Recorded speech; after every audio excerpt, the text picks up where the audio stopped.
दोस्तों जय हिंद। स्वागत है अपनी यूट्यूब चैनल लाइफ स्कूल में। आपको पता है कि आने वाले समय में बहुत सारे एग्जाम आने वाले हैं और इन सभी एग्जामों में दोस्तों जीएस का एक पोर्शन पूछा जाता है। और इस पोर्शन में सबसे ज़्यादा कन्फ्यूजन ये रहता है कि कहाँ से पढ़ें, कितना पढ़ें, जिससे कि पेपर में सही तरीके से टिक हो जाए। तो दोस्तों उसी कन्फ्यूजन को दूर करने के लिए अपने चैनल लाइफ स्कूल पर डेली के daily top most important GS के क्वेश्चनों को डिस्कस कराया जाता है। दोस्तों अगर आपने पुरानी वीडियोस नहीं देखी हैं तो देख लीजिए, बहुत ज़्यादा इंपॉर्टेंट है। चाहे फिर वो पॉलिटी हो, हिस्ट्री हो, ज्योग्राफी हो, या दोस्तों कोई भी और सब्जेक्ट हो, करंट अफेयर्स हो या फिर साइंस हो, सारे के सारे जीएस के टॉपिक जो हैं वह यहाँ पर डिस्कस कराए जाते हैं। दोस्तों मैं आपको बता दूं कि ये 10 क्वेश्चन होते हैं। दोस्तों डेली वीडियो आता है। अगर आपने नहीं अभी तक सब्सक्राइब किया है तो सब्सक्राइब कर लीजिए, क्योंकि बहुत इंपॉर्टेंट ये वीडियो है। चलिए मैं पहला प्रश्न पढ़ देता हूँ कि भारत में सबसे पुराना गिरजाघर सेंट थॉमस चर्च किस राज्य में स्थित है। ए ऑप्शन है असम, बी ऑप्शन है गोवा, सी ऑप्शन है केरल और डी है दोस्तों पश्चिम बंगाल। तो आप बताइए कि सबसे पुराना भारत का गिरजाघर किस राज्य में स्थित है।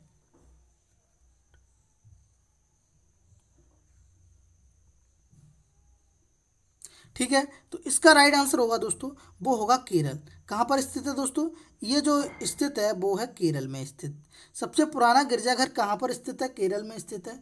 अगर मैं दोस्तों ये पूछा जाए कि इसकी जो क्या बोलते हैं स्थापना किसने करवाई थी, स्थापित किसने किया था, तो सेंट थॉमस ने 52 ईस्वी में किया था। ठीक है, इसने सेंट थॉमस द्वारा किया गया था। और यह चर्च भारत का सबसे पुराना चर्च भी है। ठीक, गिरजाघर है। चलिए अगला प्रश्न देखेंगे। पुरी में रथ यात्रा किसके सम्मान में आयोजित की जाती है। ए ऑप्शन है भगवान राम, बी ऑप्शन है भगवान शिव, सी ऑप्शन है भगवान जगन्नाथ और डी ऑप्शन है भगवान विष्णु। तो दोस्तों बताओ कि पुरी में रथ यात्रा किसके सम्मान में आयोजित की जाती है। तो बिल्कुल बहुत लोग सही आंसर बता रहे हैं इसका, और ये प्रश्न बहुत ज़्यादा आता है, बहुत इंपॉर्टेंट लगा लेना इसको। ठीक है, तो इसका राइट आंसर होगा दोस्तों, वो होगा भगवान जगन्नाथ के सम्मान में। भगवान जगन्नाथ के सम्मान में पुरी में दोस्तों ये जो यात्रा है वो निकाली जाती है। आपको मैं बता दूं कि पुरी में रथ यात्रा भगवान जगन्नाथ कह लीजिए या श्री कृष्ण कह लीजिए के सम्मान में आयोजित की जाती है। यह प्रतिवर्ष आषाढ़ माह के शुक्ल पक्ष की द्वितीय को मनाया जाता है। ठीक है, कहाँ को, आषाढ़ पक्ष की, आषाढ़ माह में शुक्ल पक्ष की द्वितीय को। ठीक है, ये बात आपको याद रखनी है। अगला प्रश्न है, कामाख्या मंदिर भारत के किस आधुनिक राज्य में स्थित है। ए ऑप्शन है मेघालय, बी ऑप्शन है मणिपुर, सी ऑप्शन है नालंदा और डी ऑप्शन है असम।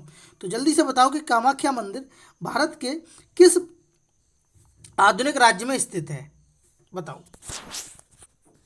बताओ आप लोग। ठीक है, बिल्कुल सही बता रहे हो आप लोग। इसका राइट आंसर होगा दोस्तों, वो होगा असम में। कहाँ पर स्थित है, असम में। कामाख्या मंदिर असम की राजधानी दिसपुर के पास गुवाहाटी में, लगभग गुवाहाटी से लगभग 8 किलोमीटर मान लीजिए, गुवाहाटी के पास स्थित है। यह मंदिर नीलांचल पर्वत पर स्थित है। ये भी पूछा जाता है किस पर्वत पर स्थित है, तो नीलांचल, ये देखिए नीलांचल में लिख दे रहा हूँ, नीलांचल, ये नीलांचल पर्वत पर स्थित है असम में। ठीक है, और असम में ही दोस्तों मैं आपको कुछ और बता दूं, काजीरंगा नेशनल पार्क कहाँ पर है, असम में ही है ना दोस्तों। असम से नदी निकलती है ब्रह्मपुत्र। इसमें असम की घाटी में दोस्तों एक द्वीप देखने को मिलता है, माजुली द्वीप, जो कि दुनिया का सबसे बड़ा नदी द्वीप है। वो कहाँ पर है, वो भी दोस्तों असम में ही है, जिसका नाम है माजुली द्वीप। ठीक है, अगला प्रश्न है कि भारत की पहली बोलती फिल्म थी। ए ऑप्शन है राजा हरिश्चंद्र, बी ऑप्शन है आलम आरा, डी ऑप्शन है चंडीदास और सी ऑप्शन है झांसी की रानी। तो जल्दी से बताओ इसका राइट आंसर क्या लगा दें। तो भारत की पहली बोलती फिल्म दोस्तों, और वो थी आलम आरा। क्या थी, आलम आरा दोस्तों भारत की पहली बोलती फिल्म थी, जिसका निर्देशन आरदेशिर ईरानी द्वारा किया गया था लगभग 1931 में, है ना। आरदेशिर आरदेशिर ईरानी द्वारा 1971 में किया गया था, जबकि राजा हरिश्चंद्र एक मूक फिल्म थी। कैसी, ये वाली तो मूक फिल्म थी, लेकिन बोलती फिल्म की अगर बात करेंगे तो आलम आरा थी, जिसका निर्देशन 1931 में किया गया था। ये बात आपको बहुत अच्छे से याद रखनी है, प्रश्न कभी कभी आ जाता है। ठीक है, अगला प्रश्न देखेंगे दोस्तों, ये है कि किस क्षेत्र में उस्ताद बिस्मिल्लाह खान ने प्रसिद्धि पाई थी। बहुत इंपॉर्टेंट प्रश्न है, लगा लेना इसको। बताओ, ए ऑप्शन है सितार, बी ऑप्शन है गिटार, सी ऑप्शन है शहनाई और डी ऑप्शन है हिंदुस्तान संगीत। तो जल्दी से बताओ कि बिस्मिल्लाह खान जी ने किस क्षेत्र में प्रसिद्धि पाई थी, बताओ। तो इसका राइट आंसर हो जाएगा दोस्तों, वो हो जाएगा शहनाई के क्षेत्र में। किसके शहनाई? शहनाई के क्षेत्र में दोस्तों बिस्मिल्लाह खान ने जो प्रसिद्धि पाई थी वो शहनाई के क्षेत्र में पाई थी। मैं आपको बता दूं, अपनी कला को उच्च शिखर तक पहुंचाने के कारण इन्हें वर्ष 2021 में भारत रत्न से सम्मानित किया गया था। सॉरी, गलती हुई, 2001 में भारत रत्न से सम्मानित किया गया था। ठीक है, ये बात आपको याद रखनी है। ये एक शहनाई वादक थे, कौन? बिस्मिल्लाह खान प्रसिद्ध। ठीक है, ये बात आपको याद रखनी है, बिस्मिल्लाह खान शहनाई वादक थे और इन्हें 2001 में भारत रत्न से सम्मानित किया गया है। ठीक है, अगला प्रश्न देखेंगे। निम्नलिखित में से किसका गलत जोड़ा बनाया गया है? बहुत अच्छा प्रश्न है। मैं एक प्रश्न से ही आपको 5-6 प्रश्न क्लियर कराने वाला हूँ। देखिए, यहाँ पर ये राज्य दिए गए हैं, ये राज्य के नृत्य दिए गए हैं, तो आपको बताना है कि कौन से राज्य का नृत्य सही तरीके से सेट नहीं बैठ रहा है। उड़ीसा करगम है ना, दूसरा है यानी कि उड़ीसा का नृत्य करगम है क्या? बी है दोस्तों गुजरात का गरबा है, सी है उत्तर प्रदेश की नौटंकी है, और डी है पश्चिम बंगाल का जटन है कि नहीं है। तो जल्दी से बताओ दोस्तों। मैं आपको एक बात और बता दूं, ये जो क्वेश्चन है सारे के सारे एनसीईआरटी और एससीईआरटी बेस्ड हैं बिल्कुल। तो किसी भी प्रकार की कोई कंटेंट की कोई शिकायत नहीं मिलेगी आपको, बस आप लोग पढ़ते रहिए। तो बताओ जल्दी से, जल्दी बताओ इसका राइट आंसर क्या लगा दिया जाए। ठीक है, देखिए उड़ीसा का जो नृत्य है दोस्तों, है ना, उड़ीसा का जो नृत्य है उसे आप कहते हैं ओडिसी। क्या कहेंगे? ओडिसी, ओडिसी ये नृत्य है। ठीक है, और अगर करगम की बात करूंगा तो दोस्तों ये तमिलनाडु का नृत्य है। कहाँ का है? तमिलनाडु का नृत्य है। ठीक है, तो मैंने आपको सारी की सारी बातें क्लियर कर दी होंगी, आप लोगों ने आंसर अपना टिक कर लिया होगा। देखिए, तमिलनाडु का लोक नृत्य क्या है? करगम। उड़ीसा का लोक नृत्य क्या है? ओडिसी, है ना। गुजरात का गरबा है, बिल्कुल सही है। उत्तर प्रदेश का नौटंकी है, बिल्कुल सही है। और पश्चिम बंगाल का जटन है, बिल्कुल सही है।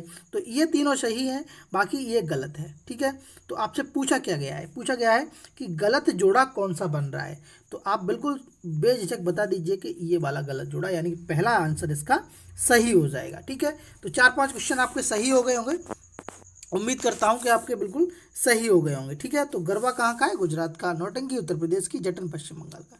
अगला प्रश्न देखेंगे। कथकली शास्त्रीय नृत्य किस राज्य से शुरू हुआ था? ए ऑप्शन है केरल, बी ऑप्शन है कर्नाटक, सी ऑप्शन है राजस्थान और डी ऑप्शन है तमिलनाडु। तो आप जल्दी से बताओ कि कथकली किस राज्य से शुरू हुआ था। तो दोस्तों इसका राइट आंसर हो जाएगा, वो हो जाएगा केरल से। कथकली जो है दोस्तों वो केरल से 7वीं शताब्दी में 17वीं शताब्दी में लगभग कथकली जो है वो प्रारंभ हुआ था। तो ये केरल है, आपको भी पता है। देखिए यहाँ पर एक सेकंड, हाँ ये दोस्तों ये केरल है ना, केरल में ही ये शुरू हुआ था। ठीक, तो अच्छा केरल की राजधानी क्या है? तिरुवनंतपुरम।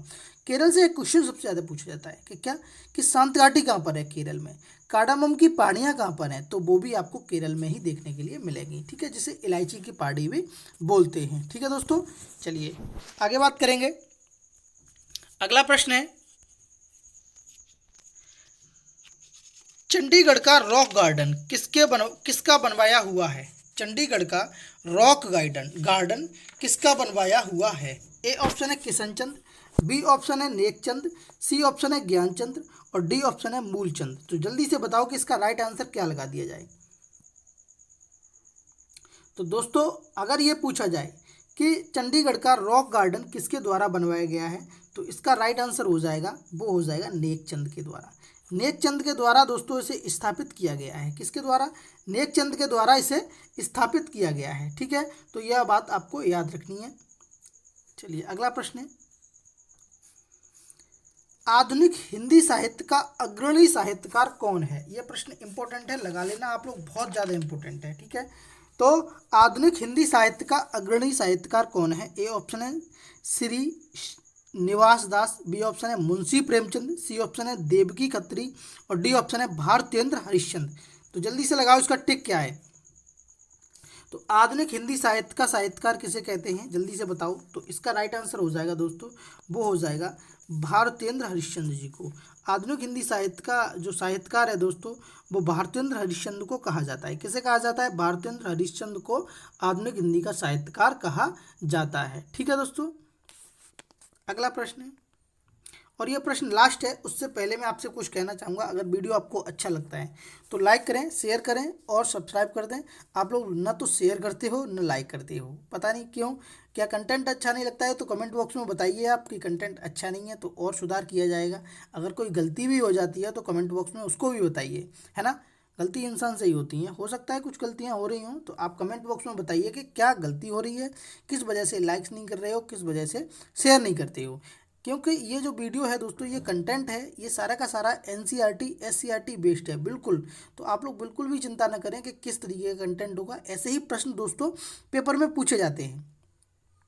ये प्रश्न है कि भारत में रंगीन टीवी का प्रसारण कब शुरू हुआ था। ए ऑप्शन है 1980, बी ऑप्शन है दोस्तों 1981, सी ऑप्शन है 1982 और डी ऑप्शन है 1984। तो जल्दी से अब लगाओ कि रंगीन टीवी का प्रसारण कब शुरू हुआ था। हाँ सही है, सही है, बिल्कुल सही है। इसका राइट आंसर होगा दोस्तों, वो होगा 1982।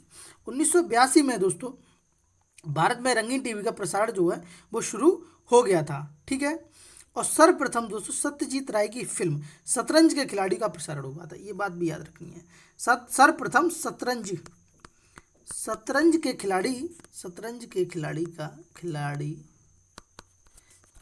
के खिलाड़ी मूवी थी, उसका प्रसारण हुआ था। ठीक है, ये बात आपको याद रखनी है। ठीक है, इतने क्वेश्चन थे, कमेंट बॉक्स में जरूर बताइए कि आपका स्कोर कितना रहा है। ठीक है, मिलते हैं अगली वीडियो में, तब तक के लिए धन्यवाद। जय हिंद, जय भारत।